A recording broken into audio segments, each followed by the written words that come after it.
Greatness awaits indeed. What's going on, guys? Welcome back. Let's go ahead and get into this video. Man, so Sony dropped a very cool new trailer for the PS5. It is their first live representation of the games that we got for PS5 so far.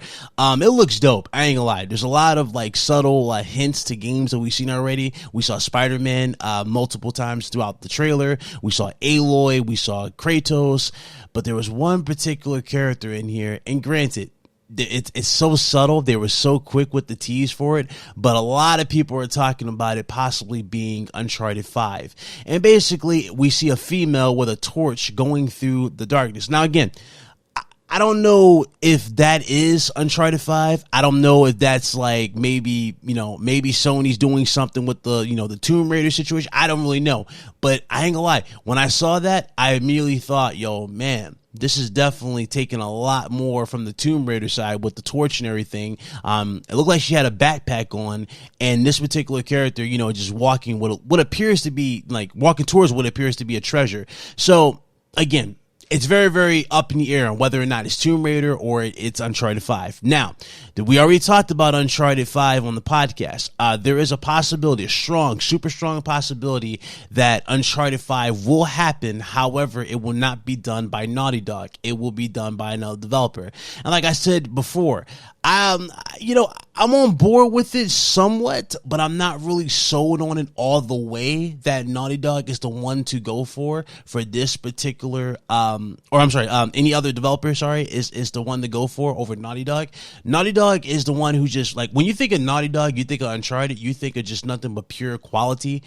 I personally, it's tough. It's really tough for me to see someone else actually bring an Uncharted game to life. But after seeing what I saw, especially in that small little clip, and I ran it by, it looks good. Again, it looks good. Again, we haven't seen the writing and all that stuff. I'm guessing this was going to be a surprise at a future state of play, which looks great. So we'll see what happens. But definitely different, I will say, and it is interesting to see what happens, to say the least. I'm definitely curious to see what they're gonna do with Uncharted, if this is the route they want to take with Cassie being the main protagonist, possibly. So we'll see. In other news, so it turns out, courtesy of IGN, that Microsoft, PlayStation, and Nintendo are not going to be a part of E3 2023. So at this particular time, you might as well say E3 is officially all the way dead at this point. The last time you probably would give it a pass because maybe Sony didn't wanted to avoid the whole drama with, people getting their information docs like it did last time. When it came to journalists with the E3 commissions and all that stuff. But now they're like, dude, we don't really need you guys to get our information out there. We don't need your showroom floor.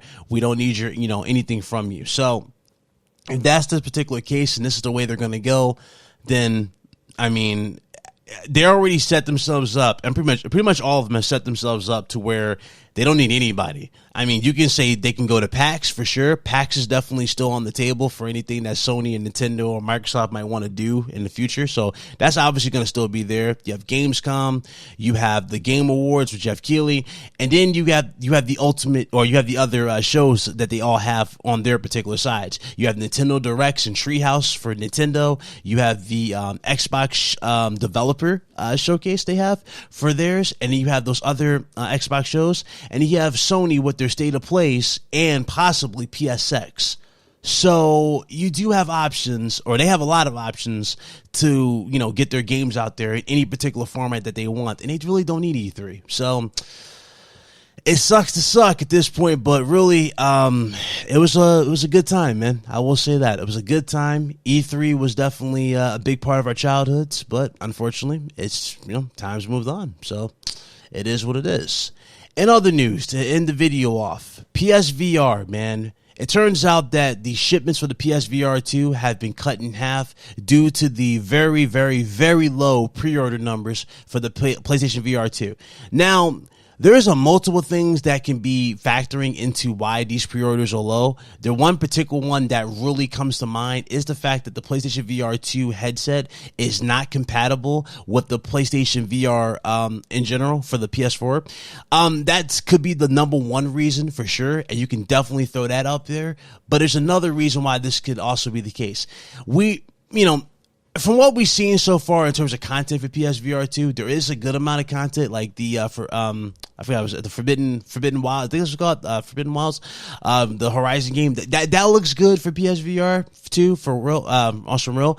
But there's not a whole lot more, like I guess what people will want to jump onto it that early. You know what I mean? Like, I'm guessing people will want to wait for the library to get that much, bigger, but also they're waiting for these particular key features, such as the fact that it's not back and pat, to officially come to the unit so they can jump in here. So again, content will eventually get here. You're going to have those updates, those steady updates, those performance updates, everything of that nature. Cause that's one of the main things Sony did talk about, if I remember correctly, where they did say that PlayStation VR games will be getting a boost mode type of thing to work with PSVR 2. So when that does eventually happen, you will get those games to work on your unit. But right now it's a wait and see right now. So again, and also keep in mind, there's no confirmation or not on whether or not we have to pay for these upgrades, So there's that too. So I don't know. We'll see.